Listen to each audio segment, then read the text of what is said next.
Vote পরবর্তী অশান্তি রুখতে নজর সন্দেশখালীর গ্রামে বাহিনীকে নিয়ে টহলদারি পুলিশের।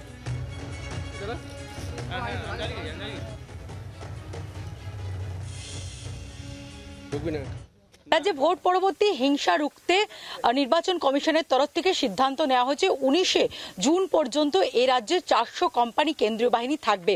এই মুহূর্তে আমরা সন্দেশখালীর আগরহাটি গ্রামে রয়েছি এবং যেখানে কেন্দ্রীয় বাহিনীর জওয়ানদেরকে নিয়ে টহলদারি চালানো হচ্ছে এবং গ্রামে গ্রামে পুলিশ আসছে এবং তাদেরকে আশ্বস্ত করে যাচ্ছে। আপনাদেরকে পুলিশের তরফ থেকে কি বলা হলো?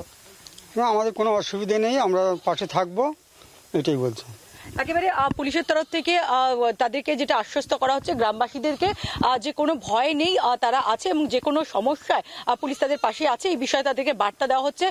গত কয়েক মাস ধরে সন্দেশখালী উত্তপ্ত ছিল এবং নির্বাচনের দিনেও এখানে বেশ কিছু জায়গায় অশান্তির ঘটনা ঘটে, ফলে ভোটের পর যাতে নতুন করে কোনোভাবে কোথাও অশান্তি না ঘটে সেই কারণে পুলিশের তরফ থেকে নজরদারি চালানো হচ্ছে এবং কেন্দ্রীয় বাহিনীর জওয়ানদেরকে নিয়ে এলাকায় এলাকায় টহলদারি চালানো হচ্ছে এবং যাতে বিশেষ করে যে আগরহাটি, রাজবাড়ি এই সমস্ত অঞ্চল যে জায়গাগুলোতে অশান্তির ঘটনা ঘটেছিল সেই সমস্ত জায়গাতে আবার নতুন করে কোনোভাবে অশান্তির ঘটনা না ঘটে এবং মানুষকে যাতে আশ্বস্ত করা যায় তারা যাতে কোনো ভয় না পায়, এই সমস্ত বিষয় কিন্তু পুলিশের তরফ থেকে বার্তা দেওয়া হচ্ছে।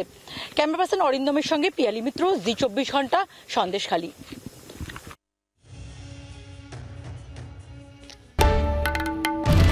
বাংলার আওয়াজ, বাঙালির আবেগ, জি 24 ঘন্টা।